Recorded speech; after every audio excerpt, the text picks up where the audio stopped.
E já estamos de volta ao vivo e em cores, agradecendo, é claro, o seu carinho, a sua sintonia, a sua audiência. Muito obrigado. Esse é o seu programa Vida e Saúde. Hoje falando sobre problemas respiratórios. Conosco aqui uma das maiores autoridades do tema, a doutora Fátima Marciano, pediatra, pneumologista infantil, especialista em tuberculose infantil e professora da Faculdade de Medicina da PUC de Campinas. Olha só a autoridade dessa pessoa que está aqui hoje, que está entrando na sua casa para responder a sua pergunta. Então, por favor, vai ligando 19 3871 9620, 19 3871 9620, se você preferir, o computador está aqui do meu lado, vidaesaude@rs21.com.br. Não esqueça também de entrar, deixa aberto aí numa janelinha, né? Deixa aberto uma janelinha o Facebook, facebook.com/, né, Rede Século 21, 21. Tá lá uma foto, essa foto aí, ó. E aí você vai interagir conosco, né?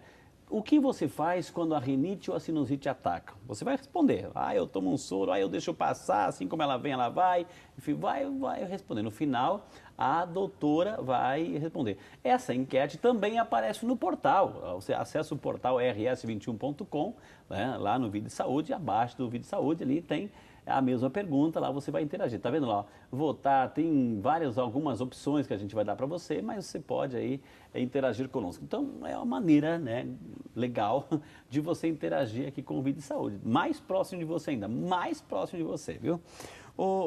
Doutora, a senhora falou no primeiro bloco, muito bem, que os dois extremos, né? As crianças e os mais experientes, os mais idosos, são mais vulneráveis porque a imunidade não é tão resistente, abaixa muito, assim. Eu fico pensando assim, por exemplo, há um costume, pelo menos há algumas ocasiões, em que a criança nasce e os pais querem mostrar para todo mundo, querem fazer uma festa e aquele conglomerado de pessoas, para todo mundo tirar foto com a criança. Está correto isso, doutor? Vamos falar um pouquinho das crianças, assim. É correto fazer essas festinhas? É correto levar uma criança para fazer o passeio no shopping, por exemplo, assim, doutor? Não, não é correto. A criança, quando ela nasce, desde que ela nasce saudável, uma criança saudável, ela naturalmente tem a imunidade baixa, principalmente contra vírus. Essa imunidade garante com que no primeiro, segundo, terceiro e quarto ano de vida, essa imunidade vai melhorando. Né? Então, o primeiro ano não é muito boa, o segundo melhora mais, depois dos 4 melhora muito. E essa imunidade, naturalmente, tende a melhorar na vida adulta e declinar depois dos 65, onde a imunidade volta a ficar mais baixa. O que acontece se você leva um nenezinho de 1 mês, 2 meses no lugar aglomerado, passear no shopping? Se você leva ele fazer uma compra no supermercado grande, não é para fazer compra. Né? O que acontece? Ele pega um vírus do resfriado. E se um vírus do resfriado entrar nele, ele pode ter a bronquiolite. O que é a bronquiolite? Que muitos aí já devem ter ouvido falar. É coisa de nenezinho. Chia o peito, dá muita falta de ar, alguns morrem, alguns vão parar na UTI por 15, 20 dias. Que pode pegar outras complicações. Não. E aí você começa a adoecer por conta de ter sido exposto a um aglomerado. Então, um cuidado grande com as crianças, principalmente agora que é frio. Porque aglomera mais vírus, aglomera mais gente, a criança fica muito mais vulnerável. Lugar de criança... Lugar de criança é? Em casa. Viu, gente? Lugar de criança. Você tem um filho pequeno, ou seja, eu sei que você é pai, você é mãe, você é vovó, quer mostrar? Claro que sim. Puxa, quer que todo mundo veja, quer que todo mundo participe da sua alegria, mas assim, a sua alegria, a sua felicidade pode ser o choro do neném.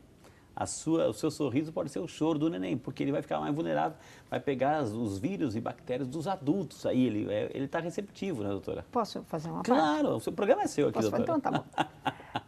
Por exemplo, se você tem um nenê recém-nascido, de dias ou de 1 mês, e vai à visita na sua casa para visitar. Se a visita estiver com resfriado, ela não deve ir. Né? Então, não deve ninguém na sua casa doente. E se a pessoa chegar e você perceber que ela tem um resfriado, você tranca o nenê no quarto e fala, hoje você não visita meu nenê.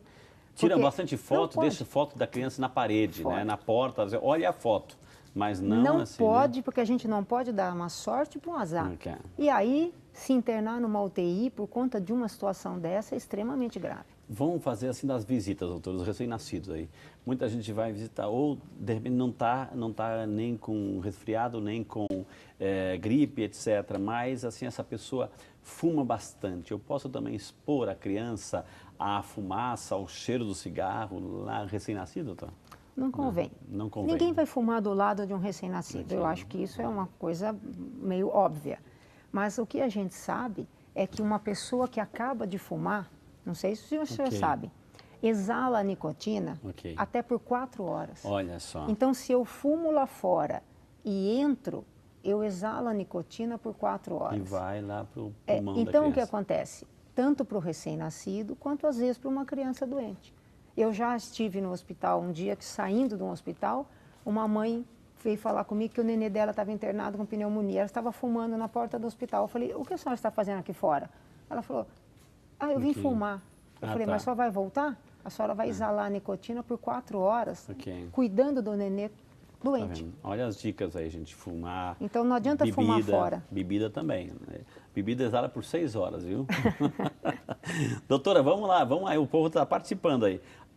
A Natividade Ribeiro de Oliveira, de Feira de Santana, na Bahia. Obrigado, Natividade. Deus te abençoe.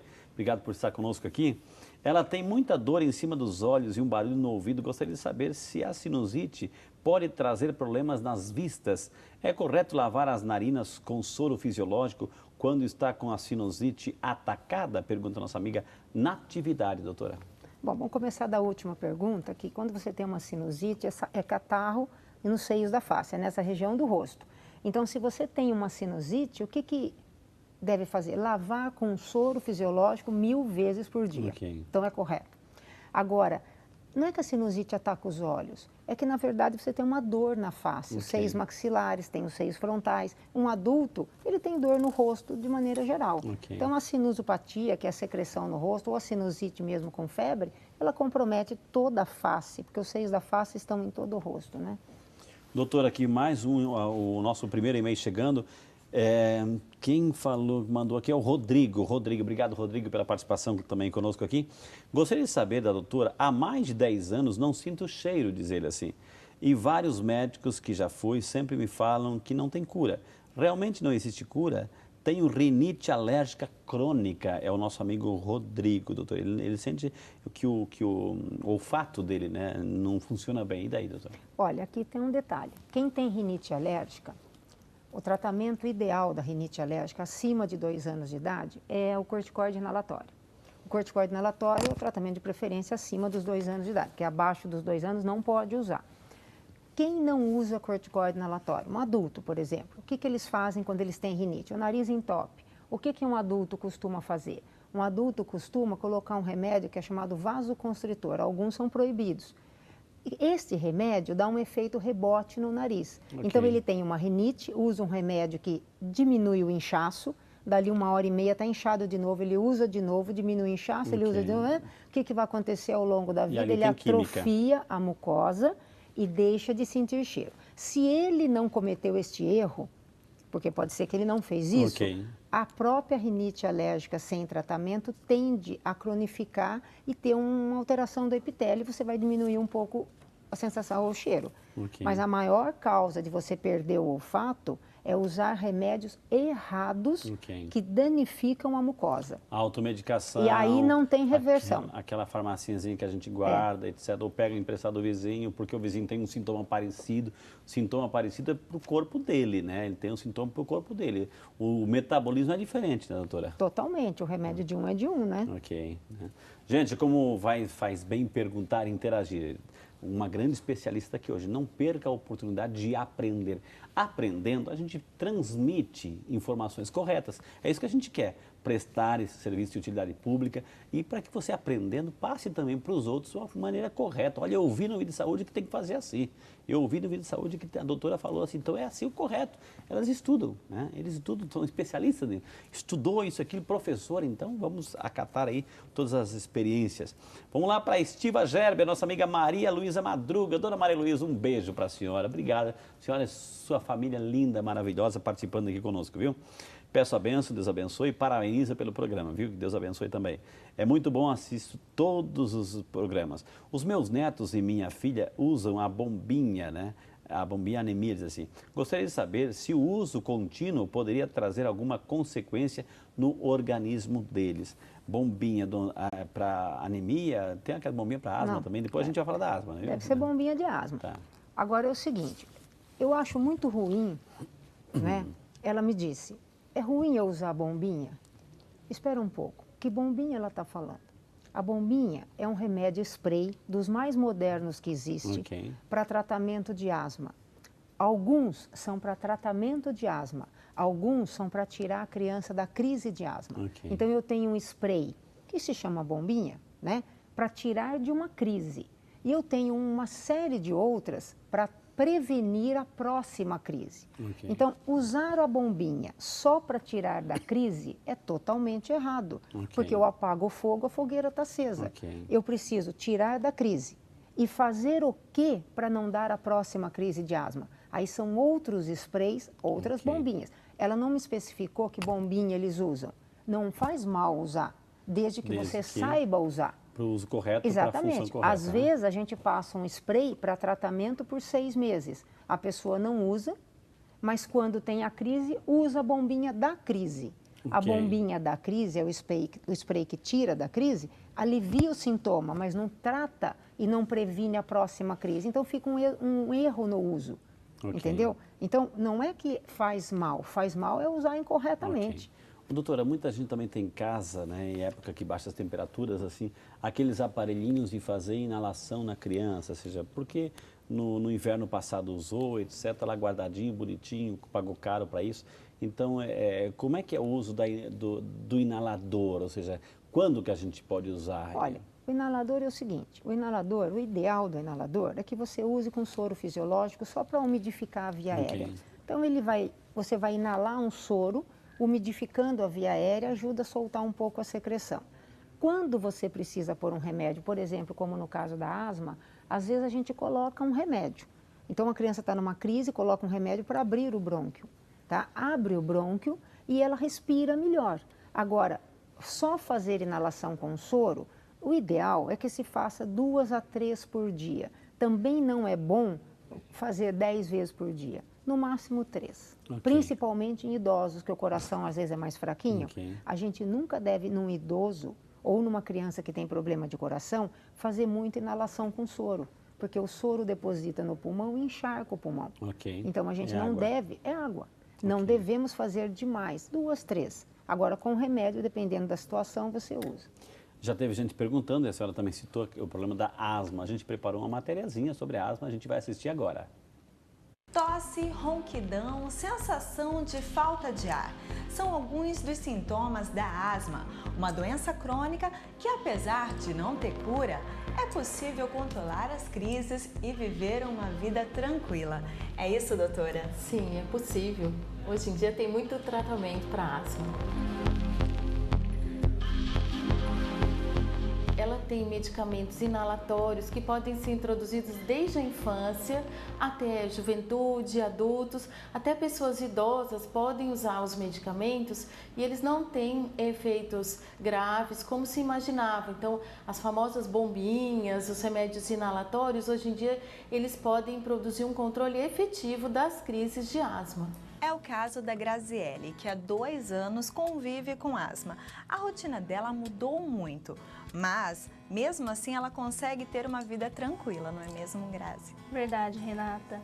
Desde que eu descobri a asma, eu passei a ter algumas limitações, né, no início, mas depois que eu comecei com a medicação, eu consegui levar minha vida normalmente, mas sempre lembrando que é preciso continuar o tratamento, usar as medicações necessárias, mesmo quando eu não tenho crise, para que elas sejam evitadas e que para que eu consiga desenvolver minhas atividades sem perda, sem dano nenhum.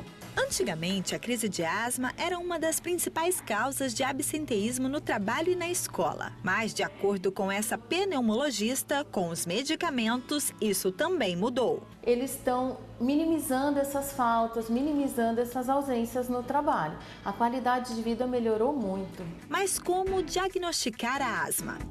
Ninguém sabe exatamente o que provoca a doença. Cada pessoa apresenta uma sensibilidade a gatilhos diferentes. Os principais são pó, poeira, pelos de animais, perfumes e até o estresse. É importante a higienização de um ambiente, né? O que a pessoa que tem asma não pode ter em casa? Evitar tapetes, evitar cortinas, evitar bichos de pelúcia, evitar tudo que possa ter liberação de pequenas partículas. Eu tive que trocar, por exemplo, cobertor por edredom, trocar cortinas, colocar algo que fosse mais leve, que não tivesse muito pó. Os meus livros, eu gosto muito de livro, tive que colocar em armários fechados para que o acúmulo de poeira fosse bem menor. Cachorro, a minha irmã tem um, embora eu não goste, mas ele passou a ficar mais no ambiente externo do que interno. E também ventilador, que às vezes é uma briga em casa. Minhas irmãs querem usar e eu tenho que, às vezes, mudar do ambiente para que não me atrapalhe muito. Mas apesar do exemplo da Graziele de quem consegue viver uma vida tranquila com a asma, fica um alerta. Tratar a doença não é só tomar remédios. O próprio nome esconde o segredo do tratamento. Aprender sobre a doença, saber o que fazer numa crise e como preveni-la, manter o tratamento mesmo estando bem, sem sintomas, atuar em parceria com o médico.